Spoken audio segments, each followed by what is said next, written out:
ایک بار کا قصہ ہے، کہیں دور پہاڑوں پر ایک عورت اور اس کا شوہر رہتے تھے۔ عورت بہت زیادہ دیندار تھی، لیکن اس کے شوہر کو اللہ پر اتنا یقین نہیں تھا۔ بیوی جب بھی اللہ یا اس کے رسول کا ذکر کرتی تو شوہر اسے ڈانٹ دیتا۔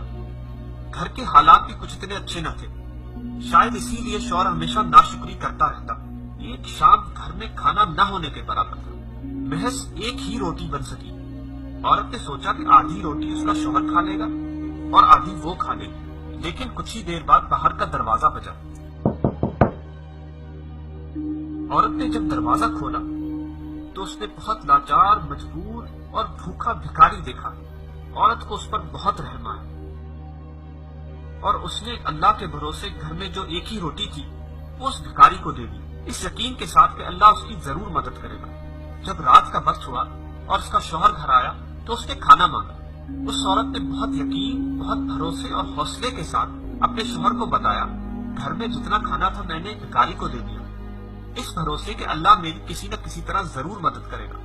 شوہر یہ سن کر بہت ناراض ہوا اور عورت کو برا بھلا کہنے لگا، لیکن اسی وقت ایک بار پھر دروازہ بجا۔ شوہر نے جب دروازہ کھولا تو اس نے دیکھا ایک شخص ہاتھ میں 18 روٹیاں پکڑے کھڑا تھا۔ اس شخص نے کہا، فلاں شخص نے آج نیاز کیا تھا تو یہ آپ کے حصے کا نیاز ہے۔ شوہر یہ دیکھ کر بہت حیران ہوا اور شاید پریشان تھا۔ وہ یہ روٹیاں لے کر اندر گیا۔ جب اس عورت نے یہ روٹیاں دیکھی تو اس نے فوراً کہا، اس میں 2 روٹیاں کم ہیں۔ شوہر یہ سن کر مزید پریشان اور حیران ہو گیا، لیکن اس نے بغیر کوئی سوال پوچھے دوبارہ باہر گیا اور شخص سے معلوم کیا اس میں 2 روٹیاں کم کیوں ہیں۔ اس شخص نے جواب دیا، میں جب راستے سے آ رہا تھا تو مجھے بہت بھوک لگی تو میں نے اس میں سے 2 روٹیاں کھا لی، مجھے معاف کرنا۔ شوہر بہت حیران ہوا اور پریشان ہوا اور دوبارہ اندر چلا گیا۔ اس بار اس نے اپنی بیوی سے سوال کیا کہ تمہیں کیسے معلوم کہ اس میں 2 روٹیاں کم تھی؟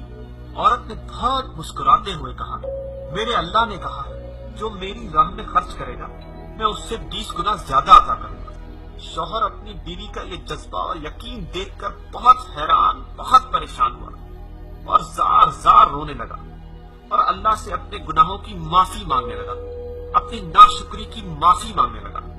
دوستو، اللہ پر یقین، اس پر بھروسہ اور تھوڑا سا صبر، بس یہی چیزیں ہیں جو ہمیں دنیا اور آخرت دونوں میں کامیاب کر سکتی ہیں۔ لہٰذا اللہ پر یقین کرتے ہیں اور صبر کرتے ہیں، انشاءاللہ وہ دلوں کے حال جانتا ہے، بے شک اللہ سب جانتا ہے۔ دوستو، کس طرح اس عورت کی اللہ نے اپنے غیب سے مدد کی، ہم کو بھی چاہیے کہ ہم اللہ پر بھروسہ رکھیں اور اس کی راہ میں خرچ کرتے رہیں، بے شک وہ جو وعدہ کرتا ہے اسے ضرور نبھاتا ہے۔